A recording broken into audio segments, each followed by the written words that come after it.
تو اگر کوئی رسول خدا کی مکے کی زندگی دیکھے گا تو وہ کہے گا کہ رسول خدا تو صلح پسند ہے، لیکن یہی رسول خدا جب مکے سے مدینے میں آ گئے تو 1 سال کے بعد جنگ بدر، احد، خیبر، خندق، بہت سی جنگیں ہیں۔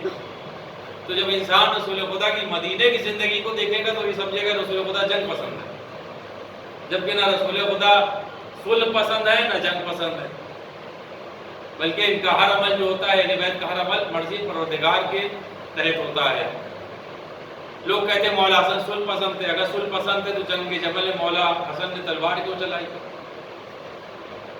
تو یونانی اماں آ گئی مقابلے پر مولا علی کے، تو مولا حسن نے 9000 کا لشکر جمع کیا، اور یونانی اماں جو تھی اونٹ پہ جو آئی تھی، ان کے جو تھا بصرے کا ایک قبیلہ تھا، وہ گھیرا بنا گیا تھا، بیچ میں وہ تھی اونٹ پر۔ تو محمد حنفیہ جو مولا علی کے بیٹے تھے، ان سے مولا علی نے کہا جاؤ بیٹا، اور جو ہے یہ فتنے کا جو اونٹ ہے اس کو گرا دو۔ لیکن محمد حنفیہ کے لیے ملتا ہے کہ مولا علی نے کہا دیکھو پہاڑ اپنی جگہ چھوڑ کے تم مت ہٹنا، لشکر کی جو آخری سر ہے اس پہ نگاہ رکھنا، اور اپنی کامیابی پر گھمنڈ نہ کرنا۔ یہ کئی چیزیں بتائی محمد حنفیہ کو، لیکن محمد حنفیہ جنگ کرتے کرتے پہنچ جاتے تھے، لیکن وہ گھیرا نہیں توڑ پاتے تھے۔ جو بصرے کا قبیلہ جو تھا، یونانی اماں کو چاروں طرف سے گھیرے ہوئے تھا، وہ راؤنڈ گھیرا تو نہیں توڑ پاتے تھے۔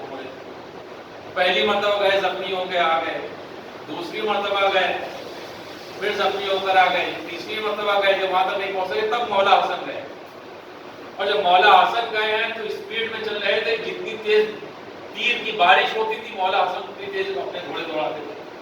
اور جب جنگ کرتے مولا حسن پہنچے تو میمنہ نہ رہا، میسرہ نہ رہا، پتا چلا ادھر کا لشکر بھاگا ادھر کا لشکر بھاگا، اور وہ جو گھیرا جو تھا وہ گھیرا بھی مولا حسن نے توڑ دیا، اور جب آگے بڑھے ایک تلوار خالی مولا حسن نے چلایا ہے اور اونٹ کے چاروں پیر ایک وار میں کاٹ دیے۔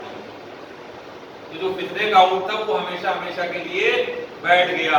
ایک سلوات پڑھیں حضرت محمد والے محمد پر، اللہم صلی علی محمد وآلِ محمد۔ تو یہ مولا حسن کی شجاعت ہے کہ ایک بار میں 4 پیر اونٹ کے کاٹ دیے، اور اسی وہ نانی سوار تھی نانی، اور جب اونٹ گر گیا تو وہ بھی نیچے آ گئی اور جنگ ختم ہو گئی۔ تو یہ حسد تھا مولا حسن سے، اس لیے مولا حسن کے جنازے پہ انہوں نے تیر چلوایا۔ تو اگر مولا حسن کو پسند ہے تو یہ جنگ جمل میں کیا کر رہے ہیں؟ مولا حسن کی وجہ سے جنگ فتح ہوئی۔ اس طرح جنگ صفین میں جو ہے مولا علی کا لشکر بعد میں پہنچا، یزید کا باپ پہلے لشکر لے کے پہنچ گیا معاویہ، تو اس نے دریا پہ قبضہ کر لیا۔ جب اس نے دریا پہ قبضہ کر لیا اور مولا علی کا جو لشکر تھا اس کو پانی پینے نہیں دے رہا تھا دریا سے، مولا علی نے مالک اشتر سے کہا کہ آپ جائیے اور دریا چھین لیجیے دشمنوں سے۔ تو کب اس کے کہ مالک اشتر جو تھے لشکر کے علمدار تھے، علمدار ہوتا کہ جس کے ہاتھ قلم ہوتا ہے وہ آگے آگے چلتا ہے۔ تو یہ گئے اپنے خیمے میں، اور اس سے پہلے کہ وہ لباس جنگ پہنے اور اپنے گھوڑے کے اوپر زین باندھے، انہیں خبر ملی کہ مولا حسن نکل گئے دریا جیتنے کے لیے۔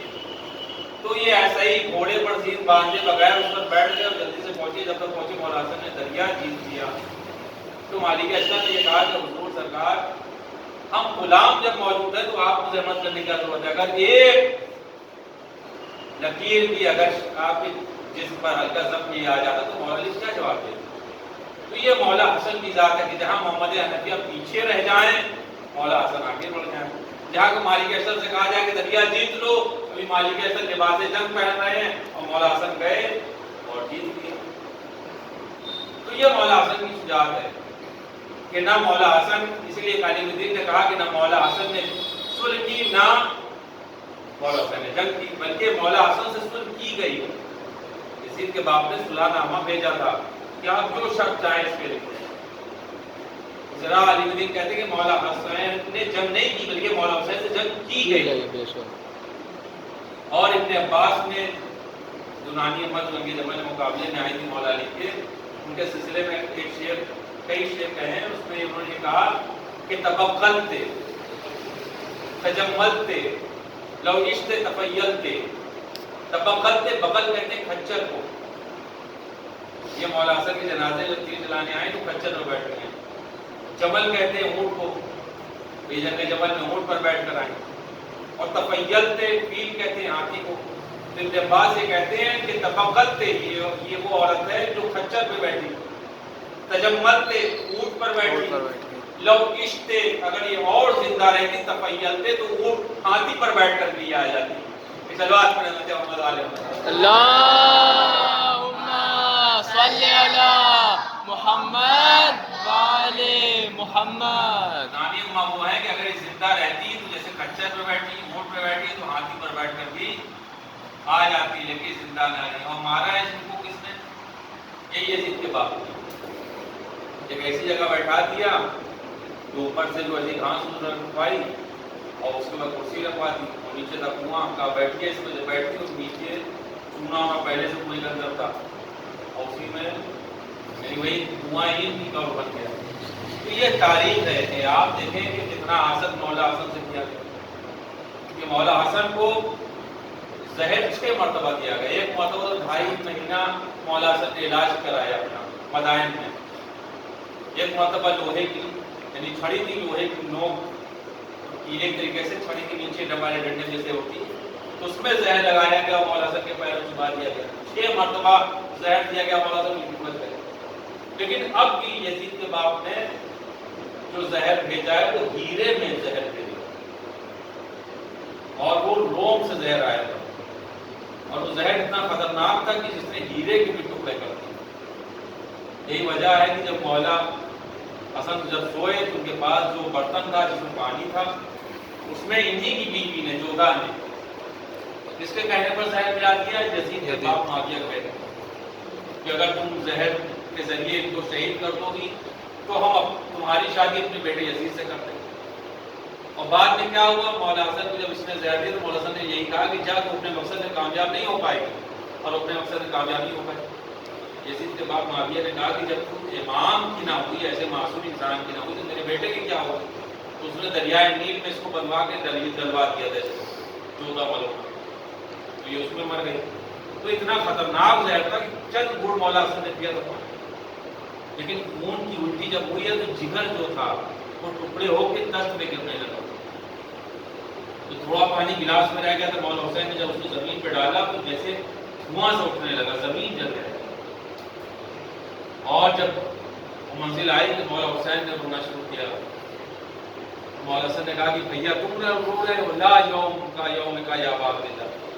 بھیا حسین تمہاری مصیبت سے بڑی کوئی مصیبت نہیں یعنی کربلا سے بڑی کوئی مصیبت نہیں ہے. اور منزل آئی کہ جناب فضہ نے کہا کہ جناب زینب آ رہی. بس یہ کہنا تھا کہ مولا حسن نے کہا کہ بھیا حسین اس تشت کو ہٹا دو جس میں میرے جگر کے ٹکڑے ہیں. اور اس تشت کو ہٹا دیا گیا تاکہ جناب زینب نہ دیکھ پائے. لیکن یہی زینب ہے کربلا کی زمین پر اپنے بھائی حسین کو 70 قدم کے فاصلے پر سبا ہوتا دیکھ رہی ہے.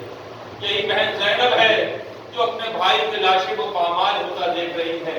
یہی بہن زینب ہے کہ جس نے اپنے بھتیجے قاسم کی لاش کے ٹکڑے کربلا کی زمین پر دیکھے.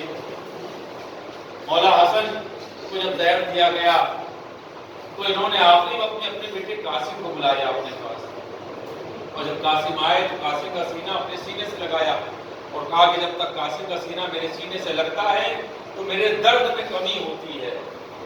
اور پھر جناب قاسم کو سینے سے لگا کر رونا شروع کیا. جب نہیں مولا حسن کو کربلا یاد آتی ہوگی کہ آج وہ قاسم کا سینہ جو میرے سینے سے لگا ہوا ہے کل اسی قاسم کے سینے پر گھوڑے کی ٹاپوں کے نشان ہوں گے, گھوڑے دوڑائے جائیں گے جناب قاسم. روایت میں ملتا ہے کہ جب جنت سے کفن آیا تو رسول خدا نے ایک کفن اپنے لیے رکھا, ایک کفن مولا علی کو دیا, ایک کفن شہزادی فاطمہ زہرا کو دیا اور 2 کفن مولا حسن کو دیا. مولا حسین کو ایک کفن بھی نہیں دیا. تو مولا حسین نے پوچھا نانا میرا کفن کہاں ہے؟ تو رسول خدا نے کہا میرے لال حسین تیرے جسم سے جو اٹھتا تھا اتار دیا جائے. مولا حسن کو 2 کفن کیوں دیا رسول خدا نے؟ کیونکہ پہلی مرتبہ کوئی جنازہ جب گھر سے نکلتا ہے پھر وہ قبر میں جا کر اتارا جاتا ہے. لیکن یہ مولا حسن کا جنازہ ہے جو گھر سے جب چلا ہے تو گھر میں دوبارہ پلٹ کر آیا ہے. سفید کفن پہنایا گیا تھا لیکن وہ کفن لال ہو گیا تھا. وہ کفن جب آیا جنازہ آیا ہے گھر میں دوبارہ تو ایک تو مولا حسین بیٹھ گئے، ایک تو جناب زینب بیٹھ گئی، اور بہن اور بھائی نے مل کر مولا حسن کے جسم سے تینوں کو نکالا ہے۔ لیکن عجب نہیں کہ جب کربلا کی زمین پر جناب زینب نے حسین کے لاشے پر تیر دیکھے ہوں گے، عجب نہیں کہا ہوگا بھیا حسین آج زینب اتنی مجبور ہے کہ ہاتھ پھنسے گردن سے بندھے ہوئے ہیں، یہ بہن آپ کے جسم سے تیر بھی نہیں نکال سکتی۔ اور مولا حسن کی وصیت تھی کہ میرے جنازے کو نانا کے پہلو میں دفن کرنا، اور اگر وہاں جگہ نہ ملے تو مجھے ماں کے پہلو میں دفن کر دینا۔ جب مولا حسن کا جنازہ چلا ہے رسول خدا کے پہلو میں دفن کرنے کے لیے تو وہاں یہ عورت موجود تھی، اور اس نے اشارہ کیا اور تیر چلے۔ جب وہاں جگہ نہ ملی تو ماں کے پہلو میں مولا حسن کو جگہ دی گئی۔ عجب نہیں ماں نے طلب کر کہا میرے لال حسن تجھے نانا کے پہلو میں ظالموں نے جگہ نہ دی، آ میرے لال ماں کے پاس آ جا۔ انا للہ و انا الیہ راجعون۔ نظر میں غزا ہے تسلیم جب ارے اللہ ہماری شکریہ عبادت قبول فرما۔ ارے اللہ ہمیں کوئی غم نہ ہو سوائے غم اہل بیت کے، پرچم اسلام کو بلند فرما، دشمن اسلام کی اصلاح فرما۔ ارے اللہ پاک مومنین کا درجات بلند فرما، ان کے گناہوں کو معاف فرما، اپنے جوان معصومین میں جگہ عنایت فرما۔ ارے اللہ اس مومنہ کے سارے ثواب کی مجلس ہے، اس مجلس کو ان کے لیے بہترین زیادہ قرار دے۔ ارے اللہ سب امام الصالح شمار فرما، امام کو نتاجی فرما۔ ربنا تقبل منا انك انت السميع العليم برحمت محمد وعلى الطاهرين افضل الجماعت سورہ فاتحہ پڑھ کر اس کا ثواب معلومہ مقبولہ خنیس بات معافی کے حضرت محمد کی روح سال